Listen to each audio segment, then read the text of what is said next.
Hi, I'm John Stevenson, and we're going to be looking at the question that Jesus asks in this chapter. Do you love me? John chapter 21, beginning of verse 1. After these things, and this is after the resurrection and the appearances both to the 10 disciples and then to the 11 with Thomas there. After these things, Jesus manifested himself to the disciples at the Sea of Tiberias, and he manifested himself in this way. Setting for our story is going to be not Judea in the south where Jerusalem is, but to the north up in Galilee. Let's zoom in on this, and we see some places we've already noted before: Capernaum and Bethsaida. Those are villages on the north. We're not sure about the location of Bethsaida. That's one possible location, but just recently, some more archaeological evidence has shown of another village, perhaps by the same name, further south and closer to the Sea of Galilee. And then Tiberias itself, after whom the sea is named in this regard. We're used to calling it the Sea of Galilee. They called it the Sea of Tiberias as well, named after the Emperor Tiberius and after the chief city that was in the area. Tiberias is still, you can still go there today. It's still a city even today. And when we call it a sea, you can actually see across it. I took this picture from Tiberias looking east as the sun was just coming up, and you can see across the sea. Notice that those aren't hills. That's actually just the the level of the ground on the other side. So the Sea of Tiberias, the Sea of Galilee, is about 500 feet below sea level. So as our story opens, we're here at the Sea of Galilee, and the disciples are here. And verse 2, Simon Peter and Thomas called Didymus, we saw him in the previous chapter, and Nathanael of Cana in Galilee, we saw him back in chapter 1, and the sons of Zebedee. And so far we haven't talked at all about the sons of Zebedee, except that we talked about a disciple whom Jesus loved. Perhaps he's one of those sons, and two others of his disciples were together. So we don't have the entire assembly, but we've got quite a number of them. Verse 3, Simon Peter said to them, I'm going fishing.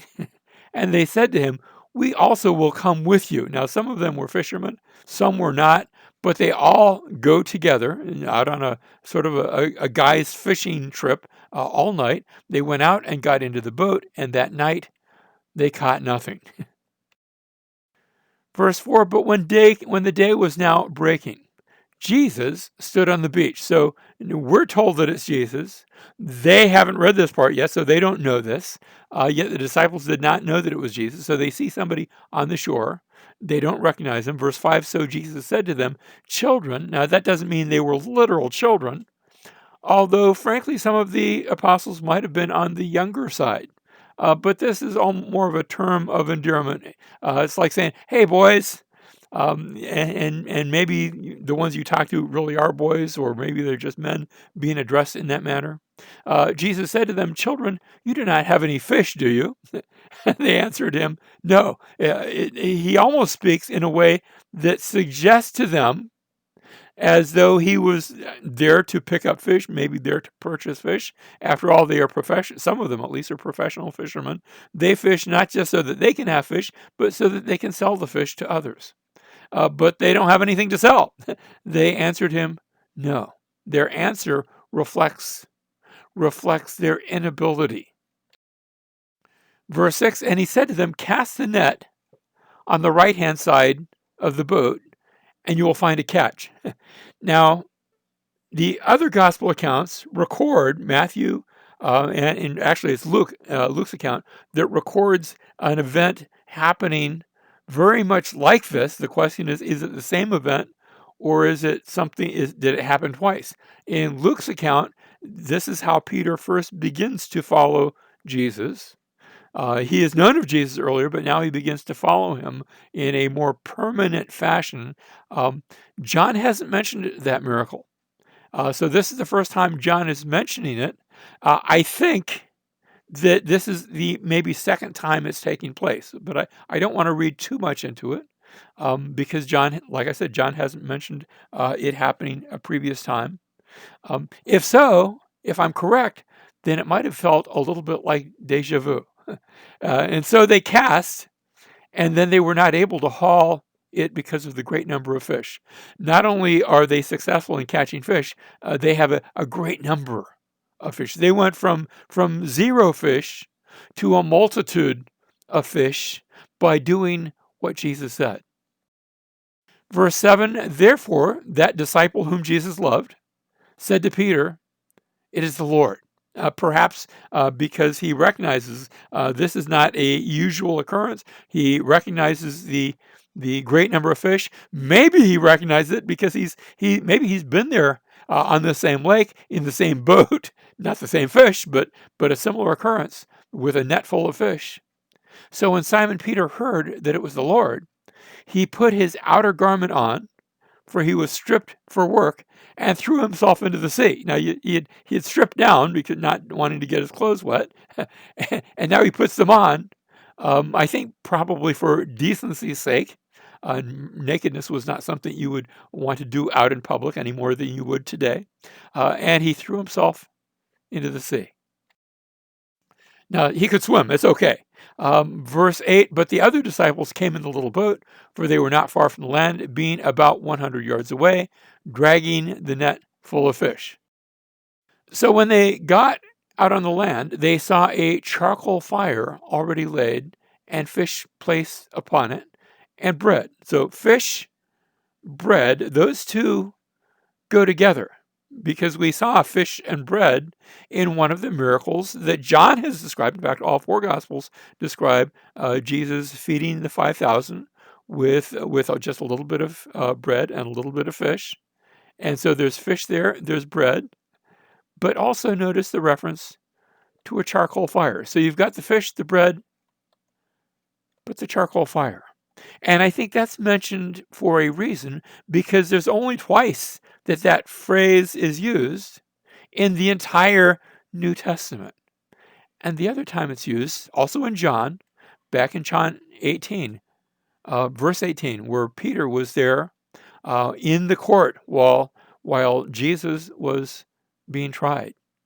And we read John 18:18. Now the slaves and the officers were standing there, having made, there it is, a charcoal fire, for it was cold, and they were warming themselves, and Peter was also with them standing and warming himself. And you remember what happened, where Peter is questioned, aren't you one of the disciples? And it was there before the charcoal fire that Peter had denied Jesus, not once, not twice, but on 3 different occasions. Jesus said to them, bring some of the fish which you've now caught. Now, he already had bread and fish, but they're going to add to that. Verse 11, Simon Peter went up and drew the net to land, full of large fish, 153. Now, people have wondered, why is the number mentioned, 153? There's nothing symbolic that we can find. It's sort of an odd number, which means that it's a precise number, which means that it's not merely an estimate. They didn't round it off to the nearest 10 or the nearest 5. 153 is a specific number, and that tells me that they counted the fish. I don't know if they counted them right then or a bit later, because they're going to take these fish. They're going to do something with them. They're not going to eat all these fish. There's way too many fish for these handful of disciples to eat. Can I suggest that they're going to eventually take these fish, and they're going to take these fish and sell them, and for a profit, and that profit will be used to fund the ministry of the early church, at least for a time. I don't know how long. The passage doesn't dwell upon that, but it gives us the large number of fish, and then it gives us the actual number. And although there were so many, the net was not torn. Jesus had provided the fish, and he had even provided that the net wouldn't be torn. He had provided for everything, not just for their meal, but for the spiritual meal and for the spiritual church that is about to be planted. Jesus said to them, come and have breakfast. And none of the disciples ventured to question him, who are you? Knowing that it was the Lord. Now, they could see him, but I'm not sure exactly what it was they saw. You see, they could see him, but notice, knowing it was the Lord, you're not even tempted to ask, who are you, if it's somebody you know. I'm not sure exactly why that is added, except to say that they had known he died, and they're still having trouble getting their heads around the fact that he's risen from the dead. Knowing it's the Lord. Verse 13, Jesus came and took the bread and gave it to them, and the fish likewise, like he had fed them so many chapters earlier, back in John chapter 6. He feeds them again. Verse 14, this is now the third time that Jesus was manifested to the disciples after he was raised from the dead. So if there's any doubt, because Luke had described a similar event back in the early ministry of Jesus, this isn't taking place in the early ministry of Jesus. It's not a flashback. This is taking place after the resurrection. Verse 15, so when they had finished breakfast, Jesus said to Simon Peter, Simon, son of John. It's fun to note sometimes when Jesus will call Peter by his given name, Simon, and sometimes he will call him Peter, and sometimes he'll put both of them together. Notice Jesus said to Simon Peter, but now he says, Simon, son of John. And there's a little bit of name play there, perhaps. Simon, son of John, and you remember the way you say John or Yanon or Janos, or we would say in Hebrew Jonah. It's the same name, but Simon, son of John, and I say that because remember how in the Old Testament there was somebody named Jonah. And in the Old Testament, the Jonah figure was the one who had been given a commission by God and had gone the other way, that resulted in him being out in a boat on the sea as a result of his disobedience. And now this son of John, this Simon, Peter, is going to be asked about his obedience, perhaps with ideas about his having been in a boat.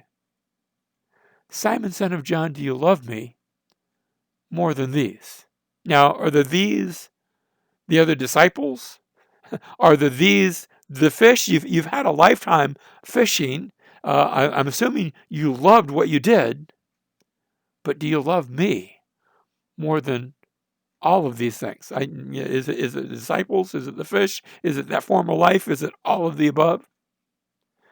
Well, he said to him, yes, Lord, you know that I love you. He said to him, tend my lambs. He said to him a second time, Simon, son of John, do you love me? He said to him, yes, Lord, you know that I love you. He said to him, shepherd my sheep. Now, I want you to notice that there's some phrasing that is slightly different from the first time that Jesus asked. First of all, the word love, and I'm not going to talk about necessarily the differences there, because you've got two different words for love that are being used here. One is agape, which is sort of a basic word for love, and the other is phileo, sort of a love based on friendship and on knowing each other. And they're using two different words for love, but the translators don't even show that. What the translators show is that there's two different words for sheep and two different words for shepherd. So before it was tend my sheep, now it's shepherd my sheep. We're going to see that substituted in a minute for lambs. So you have two different words for sheep, two different words for shepherd, and as I noted, two different words for love. Are those changes significant? And entire sermons have been based upon looking, not usually on the two different words for shepherd, not usually on the two different words for sheep, but usually on the two different words for love.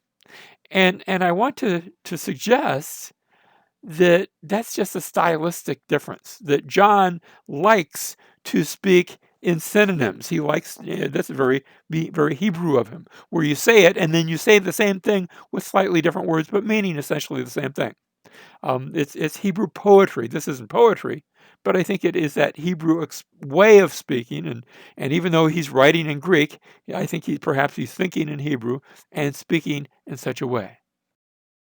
And so verse 17, he said to him the third time, Simon, son of John, do you love me? And Peter was grieved, not because he was using two different words for love, Peter was grieved because he said to him the third time. You see, Peter can count, and he knows that at a previous charcoal fire, Peter had denied Jesus 3 times.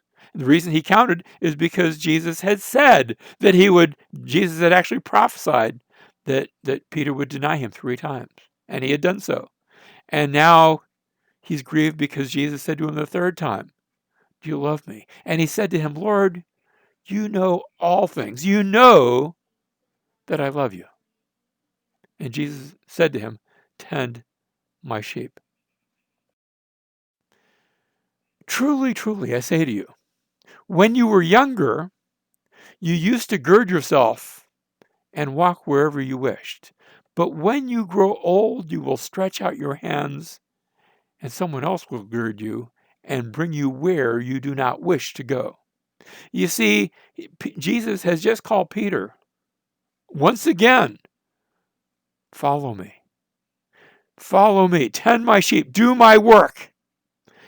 Even if it leads somewhere where you don't want to go.